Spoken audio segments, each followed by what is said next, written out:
Oi, gente, tudo bem? Tudo tranquilo? Então vamos prosseguir aqui com mais uma aula de processo civil. A aula de hoje vamos falar um pouquinho sobre as providências preliminares que o Código traz. Então a gente vai ver providências preliminares e logo na sequência o chamado julgamento conforme o estado do processo, tá? Então vamos lá. O autor apresentou a petição inicial dele, tem aula aqui no canal de petição inicial, se você não assistiu, assiste a aula, tá? O réu vem e se defende, a aula de contestação também temos aqui. O que acontece? Então, a fase postulatória já foi feita. O autor apresentou a sua versão dos fatos, fez o seu pedido, o juiz deu oportunidade para o réu fazer o mesmo e ele o fez. E agora, o que acontece com o processo judicial? Depois da fase postulatória, a gente entra no momento de organizar esse processo para entrar numa fase bastante importante, que é a fase de produção de provas, e que na prática é uma fase que demora bastante, porque produzir prova dá trabalho. Por exemplo, fazer uma perícia, ter uma audiência de instrução e julgamento, eventualmente uma inspeção judicial, ouvir as testemunhas nessa audiência. Então isso demora bastante para que depois o juiz possa julgar. Mas antes de entrar nessa fase de produção de provas, tem esse momento de organização. E o Código vai trazer isso pelaquilo que ele chama de providências preliminares, algumas coisas que o juiz vai fazer antes de entrar nessa outra fase que eu comentei contigo, beleza? Se não é inscrito no canal, se inscreve, dá o seu joinha, deixa seu comentário e vamos começar a falar então de providências preliminares. Esse assunto bastante importante tratado aqui pelo Código. Então, o tema vem regulado dentro do 347 até o 352 do Código de Processo Civil, tá? Uma dica importante que eu dou aqui para quem está estudando processo civil. Quando eu cito um artigo, anota esses artigos e depois dá uma lida, ou até pausa a aula, lê esses artigos, tenta entender com a tua cabeça o que esses artigos dizem e depois volta para a aula, porque aí eu venho aqui e arremato. Assim, você vai ter uma maior facilitação na compreensão e, claro, pode ser que surja alguma dúvida e se deixar dúvida, coloca aqui embaixo que eu sano para você. Então vamos lá. Fazendo a leitura do 347, que ele vai tratar de forma geral dessas providências preliminares. Olha o que diz ali o 347. Findo o prazo para a contestação. Então, o réu acabou o prazo que ele tinha para contestar. Lembrando que a contestação é aquela peça de defesa do réu, tá? Então, acabou o prazo para a contestação dele. O juiz tomará, conforme o caso, as providências preliminares constantes das seções deste capítulo. Quais são essas providências? Eu vou aqui fazer um resuminho de 3 possíveis providências que estão aqui no capítulo e passo a explicar cada uma delas, tá? Então, vai depender muito do que aconteceu dentro do prazo de contestação. Por quê? Porque pode ser que nesse prazo o réu tenha contestado, o réu não tenha contestado, o réu contestou e trouxe documentos, fatos novos, ou o réu só negou os fatos que o autor trouxe. Então isso tudo vai influenciar no que vai acontecer no processo. Em resumo, o que vai acontecer? Primeira hipótese, primeira possibilidade, a gente já vai ver quando isso acontece. Determinação de que o autor especifique as provas que pretende produzir. Assim, a gente sabe que lá na petição inicial o autor já indica quais são as provas que ele pretende produzir para provar aquilo que ele falou. Legal. Já lá na inicial. Só que, depois que passa o prazo de contestação, pode ser que alguma coisa tenha mudado. Então, o autor afirmou um fato na petição inicial, ele tem que provar. Pois é, mas o réu na contestação não impugnou esse fato. Ah, então nem precisa mais provar isso daí, né? O réu confessou esse fato. Então, a depender do que acontece na contestação, aquilo tudo que eu queria usar para provar lá na minha inicial, pode ser que eu já não precise mais. Então é por isso que o juiz pode mandar a parte, nesse momento, especificar. Olha, diga quais as provas que de fato agora, depois desse prazo de contestação do réu, que você vai querer produzir. Essa é uma primeira possibilidade. Uma segunda possibilidade é a determinação para que o autor apresente a sua réplica, tá? E a gente já vai falar um pouquinho sobre isso. E por fim, determinação de correção de vícios sanáveis. Por quê? Tem alguns vícios no processo, muitas vezes no procedimento, se dá para sanar, a gente vai sanar isso aí, regularizar para que o processo siga tranquilo, organizado, lá para a fase de produção de provas. Então vamos ver cada uma dessas hipóteses. Olha o que diz o 348 e o 349, que são os dois dispositivos que a gente vai analisar aqui, tá? Olha lá, se o réu não contestar a ação. Gente, primeira coisa, réu não contestou, até contestar a ação é um termo errado, tá? Mas tudo bem. Se ele não apresentou contestação, a gente diz que ocorreu aquilo que a gente chama de revelia, tá? O que é revelia? Revelia é a ausência de apresentação de contestação. Então, se o réu não contesta, o réu é revel, tá? Se o réu não contestar a ação, o juiz, verificando a inocorrência do efeito da revelia previsto no artigo 344. Professor, o que é o efeito da revelia previsto no artigo 344? Isso aqui é bem importante, tá? Vou abrir um parênteses para explicar isso aqui para você. Esse efeito da revelia que ele está falando é a presunção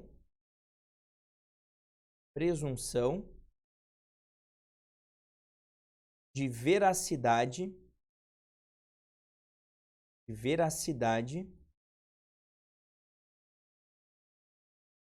dos fatos narrados na petição inicial, tá? Professor, isso não é revelia? Não, isso é um efeito da revelia, tá? Então, quando você não contesta, isso é revelia, ponto. A revelia pode gerar alguns efeitos. E o efeito mais importante e mais sério que a gente tem é justamente a presunção de veracidade dos fatos narrados pelo autor na petição inicial. Agora, cuidado com o seguinte. O fato de ter havido essa presunção de veracidade dos fatos não significa que o autor vai ganhar, tá? Como assim, professor? Quer um exemplo? Imagine que eu diga assim, ó, juiz, hoje, 16 de setembro de 2021, tá?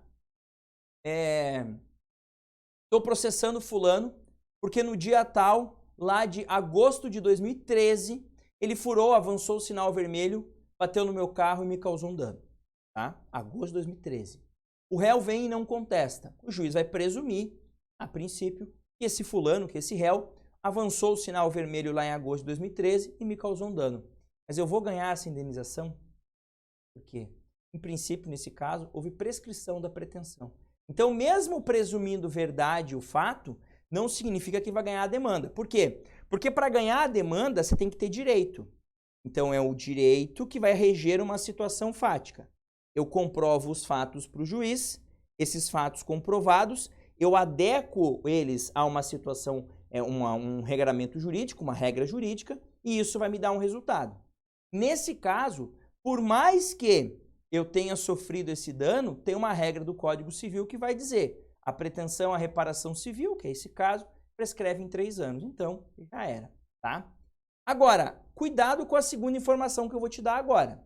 Eu disse para vocês que a presunção de veracidade dos fatos é efeito da revelia, aquilo que a gente chama de efeito material da revelia. Mas sempre acontece? Não. Tanto que o código diz aqui, ó, verificando a inocorrência do efeito da revelia. Porque pode ser que mesmo tendo sido revel, o juiz não presume como verdade os fatos narrados pelo autor. Isso, a lei vai trazer hipótese em que isso acontece. Um exemplo clássico, né? Olha, o réu não contestou, mas isso é relacionado a direitos indisponíveis. Vamos imaginar lá uma ação que envolva uma questão tributária. Eu vou lá, alego que a Fazenda Pública me cobrou indevidamente 1 milhão de tributo a mais, indevidamente. Aí a Fazenda Pública não contesta. Gente, esquece, não vai presumir verdade que ela cobrou 1 milhão a mais. Eu vou ter que provar que ela cobrou 1 milhão a mais. Por quê? Porque envolve direito indisponível nesse caso aqui, tá? Então, se o juiz percebeu o seguinte, olha, o réu é revel, mas não houve efeito material da revelia, o que ele faz? Intima o autor. Autor, especifique as provas que você pretende produzir para provar os fatos que você trouxe. Por quê? Porque mesmo sendo réu, eu não presumi esses fatos como verdadeiro, tá? E detalhe, ele faz, apesar da omissão legislativa, ele faz isso também quando o réu contesta. Então, quando o réu contesta, né, ele depois eventualmente vai abrir prazo para impugnação, a contestação, para réplica, mas em dado momento ele vai chegar, olha, agora autor, me diga aí quais as provas que você pretende produzir, réu da mesma forma, tá? Agora, o mais importante desse artigo é quando ele fala verificando a inocorrência do efeito. Por quê? Se ele verificar a ocorrência do efeito material da revelia, ele vai dizer o que? Olha, eu presumi que tudo que o autor disse é verdade, então o autor não precisa mais provar nada. E aí eu já vou partir para a fase de julgamento, tá? Agora, se o efeito material da revelia não se operou, não aconteceu, eu não consigo presumir que esses fatos são verdades. E se eu não consigo presumir que são verdade, e aqui é importante, não quer dizer que eles são mentira, só quer dizer que eu não presumo a verdade deles. Então, autor, comprove esses fatos, dizendo como você vai fazer isso, especificando as provas para tanto, tá? E aqui a gente tem um dispositivo que eu acho, na minha opinião, na minha humilde opinião, não precisa concordar comigo, ele tá meio fora de localização, assim, tá meio perdido. Mas ele é importante. Ao réu revel, será lícita a produção de provas contrapostas às alegações do autor, desde que se faça representar nos autos a tempo de praticar os atos processuais indispensáveis a essa produção. O que é isso? Gente, ele quer dizer o seguinte, o réu é revel, tá? O juiz disse o seguinte, olha, não tem efeito material da revelia aqui, tá? Então, autor, me diga aí quais as provas que você quer produzir. O réu também pode produzir prova? Pode, só que detalhe. Como ele é revel, ele não contestou. Então, ele não trouxe fatos novos. Então, ele não vai provar algo que ele alegou, porque simplesmente ele não alegou nada. O que ele vai poder fazer? Produzir uma prova para contrapor a prova do autor. Então, o autor traz um documento para provar um fato que ele alegou. O réu vem e traz um documento que é contrário a esse outro documento. Isso é plenamente possível, mas claro, processo civil, ele é mais ou menos aquela história do bonde andando, né? Se você chega tarde no processo, você pode participar? Pode, mas ninguém vai voltar as coisas para você. Ah, não, você chegou agora, a gente começa tudo de volta. Não. Você chegou agora, você pega o bonde andando. Claro, se foi uma revelia devida, né? Porque às vezes a revelia é indevida, aí gera nulidade, são outros 500. O que é revelia indevida? Quando o cara é revel porque ele não foi citado e consideraram que ele foi. Aí é uma revelia indevida. Agora, ele foi citado e não compareceu, é o problema dele, é uma escolha dele. O processo civil trabalha com essa lógica aqui, tá bom? Segunda hipótese que a gente tem, determinação para que o autor apresente réplica. Essa réplica alguns chamam de impugnação à contestação, tá? Professor, dúvida que eu tenho. O réu contestou. Sempre vai ter que abrir prazo para o autor replicar? Regra, não deveria ser assim. Praxe forense é assim.